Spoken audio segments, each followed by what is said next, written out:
Well, this is the podcast for Multi-Faith Matters, and I'm the host, John Moorhead, and I'm privileged today to have as my guest a scholar whose work I've been following for a while, and I'll describe how that fits into my background. My guest is Dr. Kurt Gray, and he is a social psychologist and an award-winning researcher and teacher who uses an interdisciplinary method to study our deepest held beliefs and how to bridge moral divides. And I can't think of anything more needed in America today, whether in religion or in politics. Dr. Gray is an associate professor in psychology and neuroscience at the University of North Carolina at Chapel Hill, where he directs the deepest beliefs lab. And I was geeking out when I found that in preparation for our discussion today. Lots of resources there. And the Center for the Science of Moral Understanding. And I will include links to all of this in the program notes for folks who can follow along. He's also an adjunct associate professor in organizational behavior at the, hopefully I'm going to pronounce this correctly, Kenan-Flagler? Yeah. Okay. Business School at UNC, where he teaches about organizational ethics and team processes. Dr. Gray received his PhD from Harvard University. Dr. Gray, welcome to the program. Thank you so much for having me on. Of course. I just want to kind of share with you, and for those who regularly watch this podcast will be familiar with this, but many won't, as to how your work in harm-based morality and social psychology came on my radar. For a number of years, I've been interested in the dynamics of multi-faith conflict and why it is that conservative Christians tend to either keep other religions at bay, just ignore them, or more often than not, engage in these confrontational kinds of interactions and approaches. And for conservative Christians, everything boils down to theology, but I think that's misguided. I wanted to understand the psychological processes that was going on within the conservative Christian mind that was then resulting in these kind of negative theological approaches. And so I got 2 grants from the Louisville Institute. And the second grant took our theology and put it into conversation with social psychology. And it was at that time that I encountered the work of Dr. Jonathan Haidt and moral foundations theory. And we had an advisory group of scholars that helped us do our own psychological research. And my theory at the time, which didn't pan out, was that disgust was what was going on, that Christians were disgusted by the possibility of being exposed to heresy. And what we discovered in our research was that Christian nationalism was actually a greater predictor than disgust was. But along the course of that research in moral foundations theory and disgust and so on, I came across your work in harm-based morality, and I've been fascinated by it. We did a book at the end of our research looking at the emotions of multi-faith engagement. And in my chapter, not only did I discuss moral foundations theory and disgust as a possibility, I also mentioned your work as well. So here, all of that is background.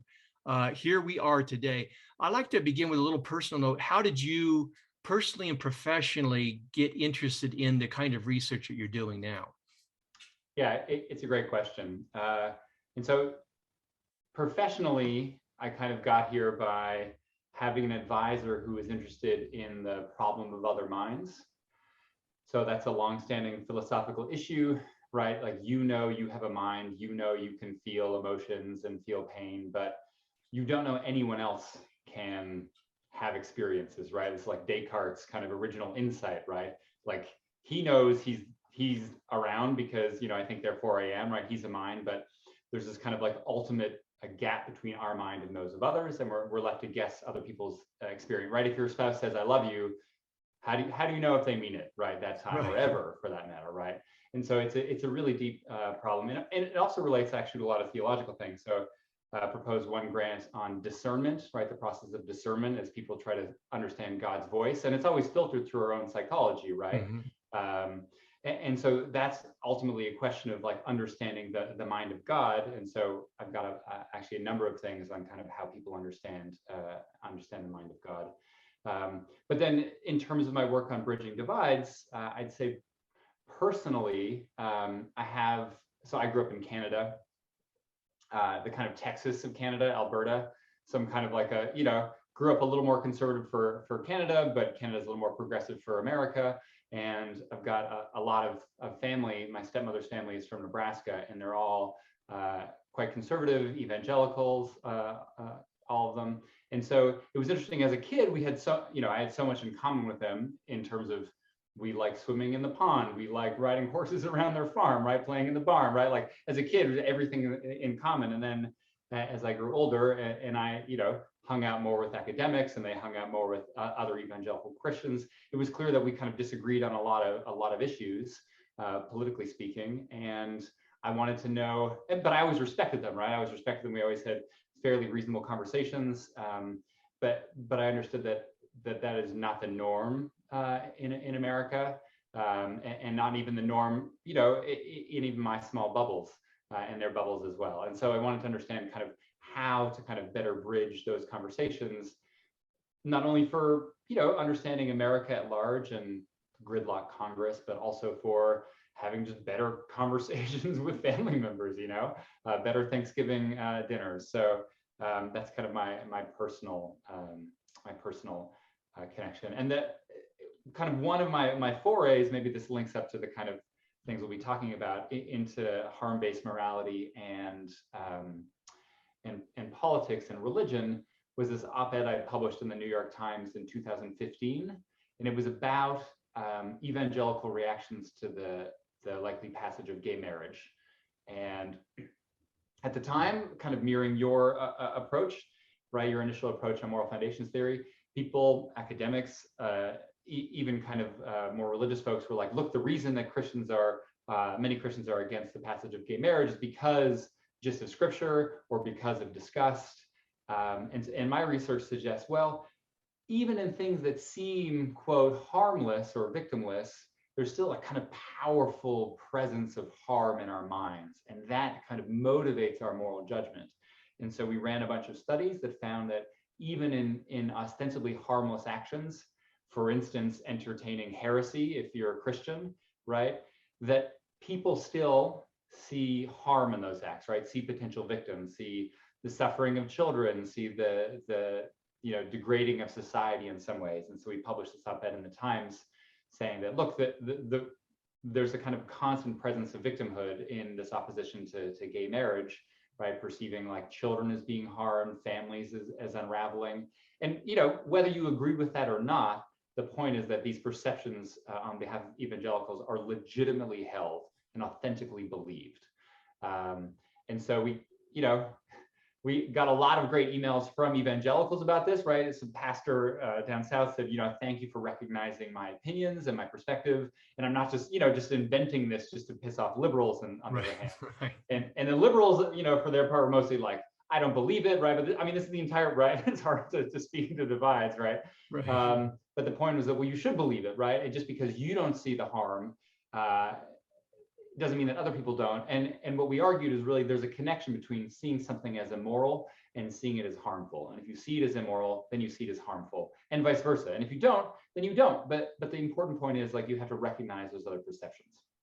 Yeah, I appreciate all that background. Just a little quick follow-up on that. I notice in our conversation, you're wearing glasses. I have contact lenses on. You talked about trying to identify filters. And I would think that our filters would be self-evident, but we also call them blind spots. Are basically a big part of your work trying to help people identify their own blind spots, as well as what they don't see in the other in terms of your research?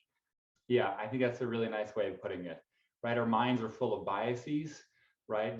We function in the world in a way to kind of help us get through easily and quickly, and not necessarily to find the kind of ultimate truth in others, especially, right? To recognize the value in other people's viewpoints.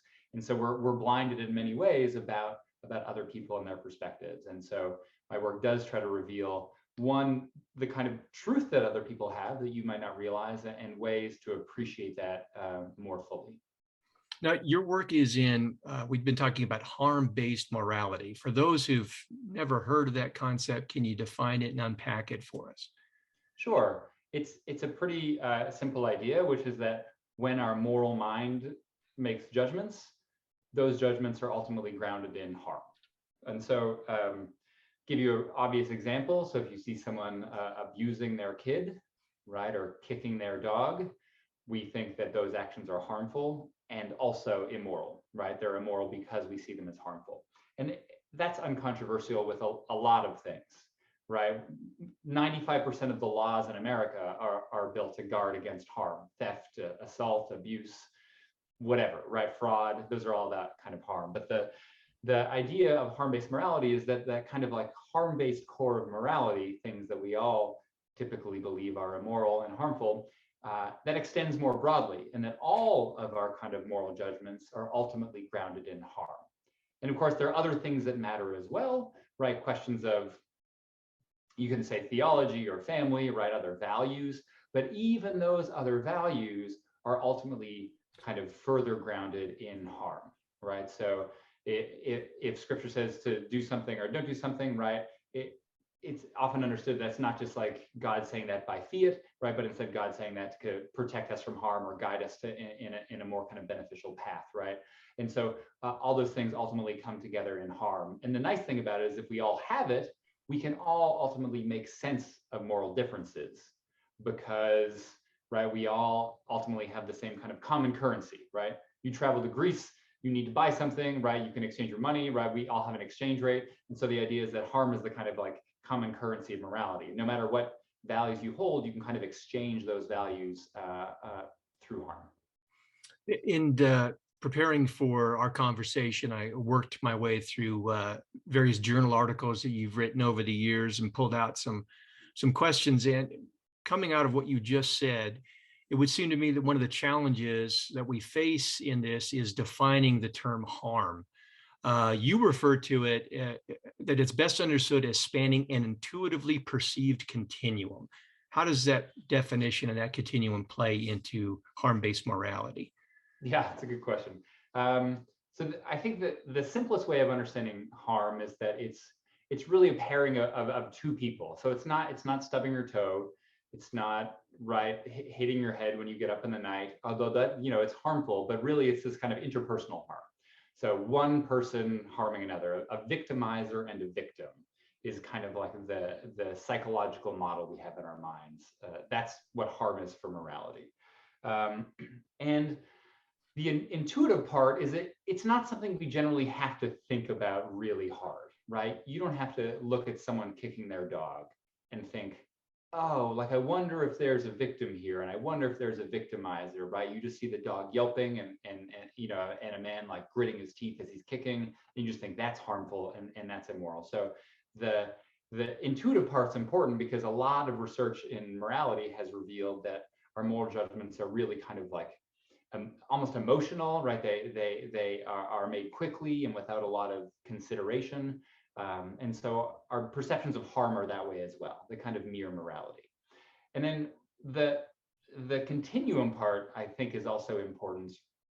And this gets into kind of like academic debates. I don't know how much we want to get into, right? But there's this big argument in the field, and it's gone on for a long time, about the existence of harmless wrongs, right? And so if there are things that are wrong that people think are harmless, like breaking promises to the dead, for instance, right? People think that that's often wrong, but they say, well, it's harmless. And so if there are things that are immoral that don't involve harm, then logically speaking, it must be the case that harm can't be the basis for all of morality, right? Because we have a harmless wrong, and so there must be something else. And so to the kind of issue of harmless wrongs, my response is, well, harmless to whom, right? Because if harm's kind of in the eyes of the beholder, then if someone sees it as harmful, then it is harmful to them, right? So back to gay marriage, right? So if you're an evangelical and you see gay marriage as harmful, then it is harmful to you, right? And that's what I mean by harm is perceived. And as far as the intuitive continuum goes, to say that something's harmless but immoral kind of cuts the rich kind of continuum, right, diversity of harm in two, right? The harms and the not harms, the wrongs and the not wrongs. But in fact, like it proceeds along a gradient, right? So genocide is a wrong, but so is, I don't know, double parking. So is going 20 over the speed limit. Is it as bad as genocide? I don't think so, right? There's clearly a difference there, but it doesn't mean that one is not wrong and one is wrong, right? And so when we talk about the the harmfulness of breaking promises to the dead, it's certainly not as harmful as kicking a dog or lying, right, to your spouse, or betrayal. But I think you can say it is harmful in the fact that what if everyone lied, right? Or what does that mean for like people who are dying, right? It harms them as they're hoping that their dreams are carried forward, and other people, right, don't follow those dreams, right? So you can kind of see it as harmful in a sense, intuitively, even if it's not as harmful as something like murder. So I think those are the important parts in my work that I've tried to highlight as we've kind of engaged in these academic debates. So what you're describing here, this is a human psychological thing, not just a conservative versus liberal. Sometimes I run into that when I start describing the relevance of some of this to interreligious conflict. It's not we all have this harm-based morality. We're just disagreeing, conservative, liberal, for example, over what is harmful, and there's no understanding or recognition that what the other on the other side of the aisle thinks is harmful is laughed off as ridiculous on the other side. And because it's not taken seriously, the other many times is just considered evil, rather than having a disagreement over what's harmful for the individual and society. Is that correct? Yeah, that's exactly right. So the kind of what draws me to this idea of a harm-based morality is, one, I think it's true, right? I've done lots of studies where the results suggest that we kind of have this common currency. But two, I think it's useful, and I think it has a potential to help bridge divides. And so you mentioned kind of moral foundations theory, and that's a quite popular theory in my field as well, right? So the idea that there's a number of distinct moral foundations, and liberals have a couple, and conservatives have more, and liberals will never understand those foundations, right? And so I think the issue pragmatically with that theory is it means that there is an unbridgeable moral divide, in the sense that, like, if you don't have that foundation, you'll never understand conservatives, right? Like, liberals never understand what it's like to respect authority. And one, I don't think that's true. I have two kids, and you can bet I get plenty pissed when I tell them to do something and they don't do something, right? And loyalty, right? And if you want to talk about purity, if you know someone who cares about like getting the freshest juices into their body after a yoga cleanse, it's probably not an evangelical conservative, it's a liberal. But I think the point that you made is very apt, in that we all have our kind of conceptions of harm, even if we all, right? And I guess I want to back up and say, look, we agree on 95% of harms already, right? We agree on the importance of protecting our kids. We agree on not wanting to like drink poisoned water, on having cars that don't kill us, right? Like there's so much agreement in our lives about morality. And I think we often don't discuss it, but I think we should start there, right? We all think that it's bad to abuse kids, to embezzle from our companies, to lie to our spouse, whatever. So we agree on those things.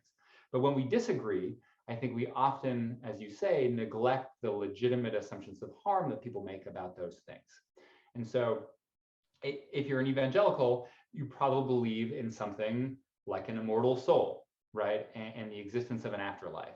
And for secular atheists, right, if you don't believe in a soul, then you can see many kind of things that an evangelical might do as being strange or ridiculous, right? Like worrying about your immortal salvation.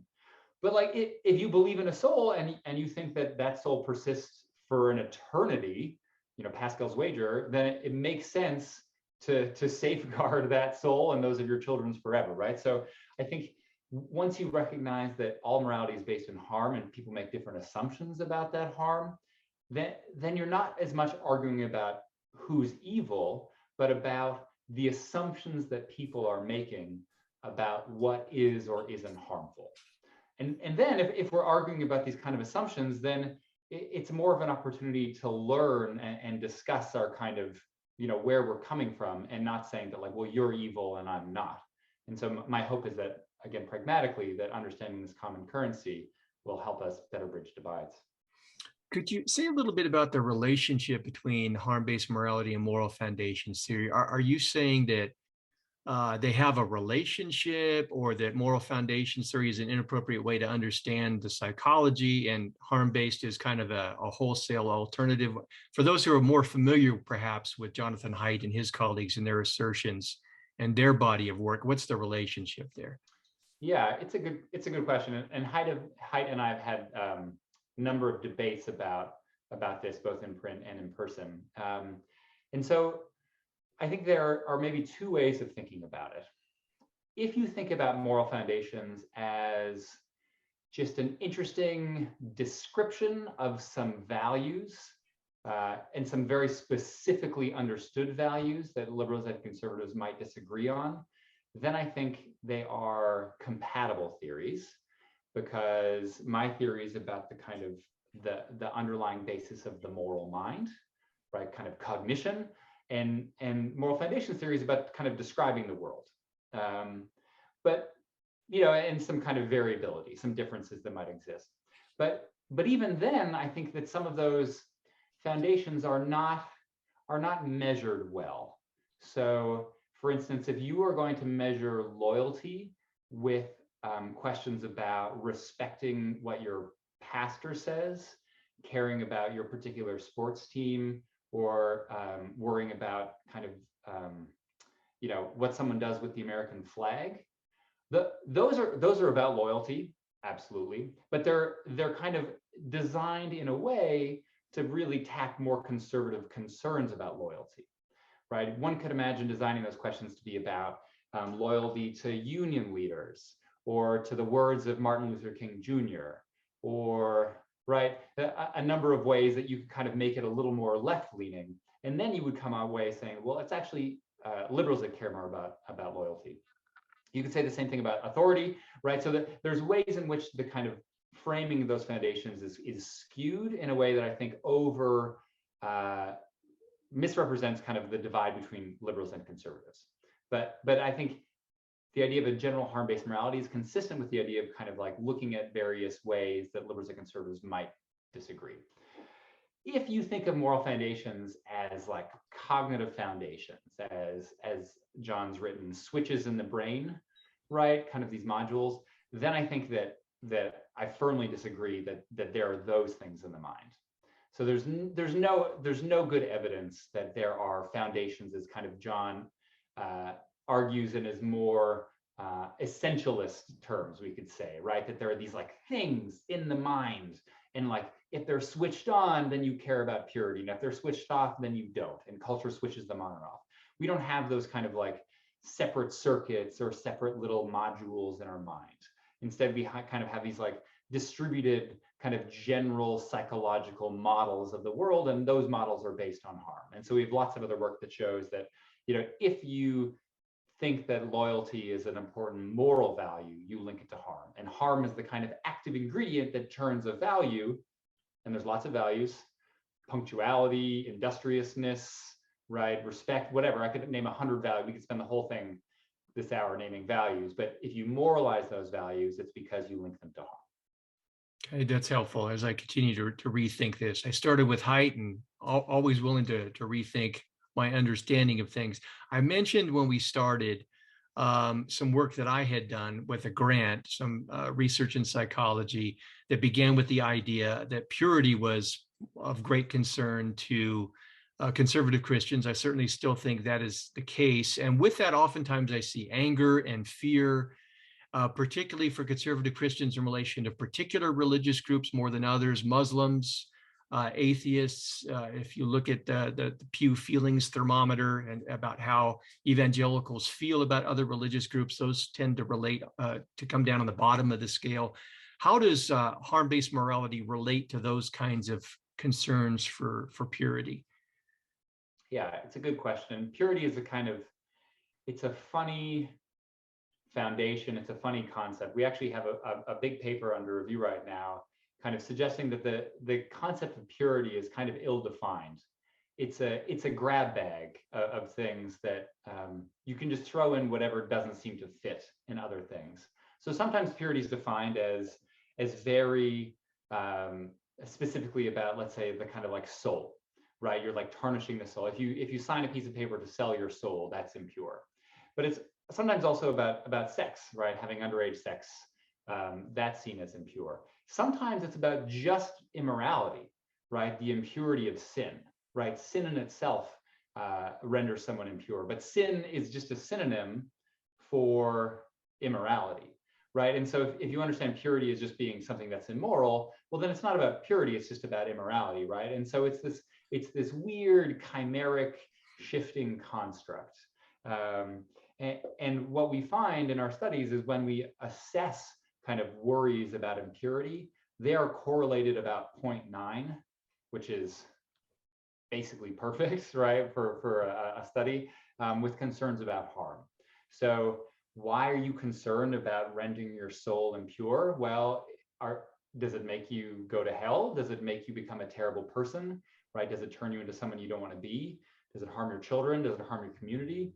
And I think the same with prejudice against atheists or Muslims or even other sects of Christianity, right? So Protestants versus Catholics for a long time, right? It's like, well, that religion is not only wrong, but think of all the terrible things it leads to, right? If you're a Protestant, like you're giving up your authority to a priest. We all know the abuses of the Catholic Church. And so, right, won't that cause all sorts of harms? And so I think, and I mentioned the study at the beginning where I had, evangelical folks think about impure things, right? Harmless things. So we asked, these are college students, and we sat them in the lab and we said, I want you to think about a series of ideas, and I want you to rate your disgust on how disgusting it feels to think of these ideas, and also how harmful you think it is to have these ideas, and then finally, how immoral it is to think these ideas. So we have harm, disgust, and immorality. And so the ideas were things like Jesus is not God, right? God is not real, things like that, right? Heretical ideas. And it turns out that they did feel disgusted entertaining those ideas. They did think that those ideas were harmful, and they did think that those things were immoral. But the key is that disgust led to perceptions of immorality, disgust led to perceptions of harm, which led to perceptions of immorality. So unpacking that, it means disgust is just a cue to harm, and harm is what drives immorality. And if you think about it, it has to be the case that it has to be the case. There's the pets we mentioned. It has to be the case that disgust on its own can't be immoral, right? Because look, I'm a parent, and my children recently got out of diapers, and there were so many days that I was covered in poop, right? My daughter came home with like a stomach bug. This is my 5-year-old. She's a stomach bug, and she's like, oh, Dad, I don't feel well. Oh my God, right? So I like lift her off the couch, like run into the bathroom or throw her in my arms. And at the same time, she threw up on me and had diarrhea, and it came out the back of her pants. It was disgusting. It was on me, it was on the floor. And did I think it was immoral? Even though I was horribly disgusted, and I, my sense of impurity was surely triggered. But no, I didn't think she was immoral. Right, I felt concern, compassion. I wanted to help her, and so disgust on its own is not enough to make someone think that something's immoral. You have to have that additional concern about harmful. Right, it's disgusting and it's going to cause damage to something I care about, and so that's kind of my thoughts about disgust. So was that study that you mentioned, was that the one where you looked at the harm of sacrilegious ideas? Is that the one you're talking about? Yeah, that's exactly right. Okay, just so the audience can understand this a little bit better, evangelicals and other conservative Christians can understand themselves, and those in other religious traditions can maybe understand something that's going on in the psychology of conservative Christians. You did discover some confirmation that conservative Christians do feel like they are being harmed. Is it just in the mention of, the thinking of, presence of? How far can we take that concern for harm in relation to that? Yeah, it's a good question. And again, going back to the idea that harms is kind of continuum. So, right, all harms are not equal. Surely entertaining the idea that Jesus is not God is not as harmful as cutting off someone's fingers, for instance, right? But there is some kind of felt harm, and I think that folks reported that, well, is it going to like stay inside me, right, and like kind of echo in my mind and give me doubts, undermine my faith. And if my faith is my key to kind of like my moral sense and the fact that I do good deeds instead of bad, will that make me less likely to do bad things? And so it doesn't take that any step to understand how these, sacrilegious thoughts that people are asked to entertain, and not spontaneously, right? An experimenter's like, think these terrible thoughts. And that's a little more kind of forced, even though it's not really forced, right? Than if you just idly came across these while reading or something.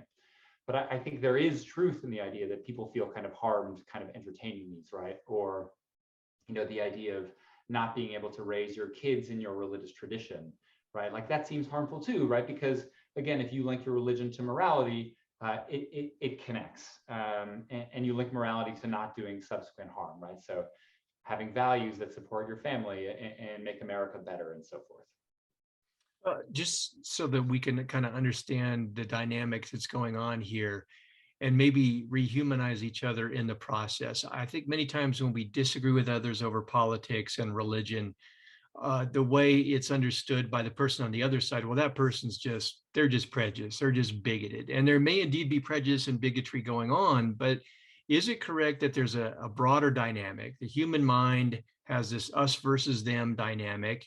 We have this implicit bias against outgroup members.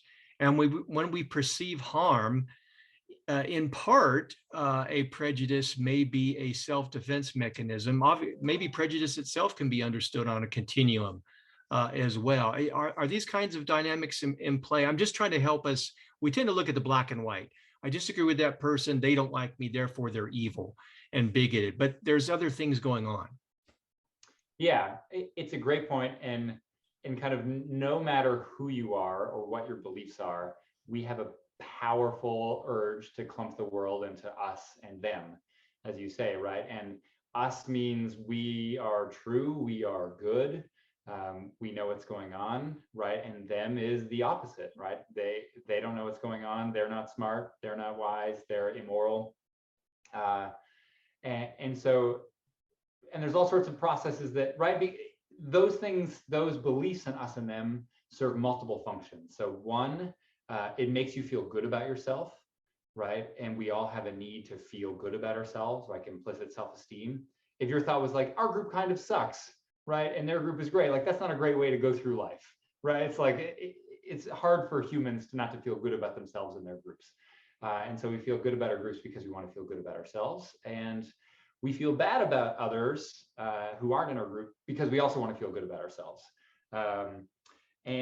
And right, if you constantly were like, wow, like whatever they're doing, that's right. Like that's a good way of doing it. Then it means that you should change your group, right? And it turns out that's really hard. And you built all this social capital up to belong in your group. And so it's really hard to break out of your group, right? So maybe even if you're evangelical, right, there's other sects where maybe you don't believe in what they're doing, right? And you say maybe they're brainwashed, right? And maybe they don't believe correctly because, right, like their parents just think that, or their pastor's like forcing down this interpretation of scripture instead of this other one, right? You can cut the line as fine as you, even in your own congregation, right? Well, right. This person thinks this, that's crazy, right? If you're an atheist, you think it's all crazy, right? That's right. That's right. But if you're in the church, right, like the fact that you could like, have schisms over like small disagreements in doctrine that seem really big, if you focus on them. And so I think it's a universal human urge, and it happens at every scale of humankind. And so the trick, and I think that maybe the problem is that when there's big disagreements, we often focus on the big disagreement. So Christians versus Muslims, instead of the fact that the guy who sits in the pew next to me, right, like I think misreads this part of scripture. And so in some sense, we're trying to test this. We're seeing if like focusing on local disagreements, the fact that disagreement is something human might make you be more amenable to the fact that people disagree about some bigger things, right? We always disagree. That's just how it is, but surely we agree at all levels. So even, right, atheists believe that you should raise good kids, and Muslims believe in God, right? So you got to pick the right scale. Right. To kind of pick up on that, I like to try and end on a positive note. What we've been talking about is identifying a lot of the what and the why. But then that raises questions of how. How do we take the data from this kind of work that you're doing, and how do we apply it to try and move past our polarization? Have you done any work in that area? Would you have any suggestions once we recognize the psychological dynamics that are going on? How can we, in some sense, recognize that the other has concerns for harm that we may not necessarily share, and rather than just saying, you know what, you just need to drop it, how can we recognize the concern without necessarily agreeing with it or baptizing it in Christian terms, and working through the differences for the betterment of the society we live in? Yeah, it's a great question. We have a couple of projects on this. One of them is about a kind of general misconception we have about bridging divides. So in this project, we asked Americans, right, including evangelicals, conservatives, kind of a representative sample, what would make you respect someone on the other side of the gun debate, let's say. And they say, I want the facts. Give me the facts, right? Like, we'll just have some base facts, and then from those kind of objective truths, we will construct some common ground and then come to some kind of understanding, if not agreement. And then if you give people facts, turns out it does not work. In fact, it sometimes makes things worse, right? Because you're like, those aren't real facts. You can make up your own facts. That's fake news, right? And then you just like, you're totally derailed as you're arguing about the facts. It turns out that the key to bridging divides, increasing respect, is about emphasizing personal experiences, particularly those about harm.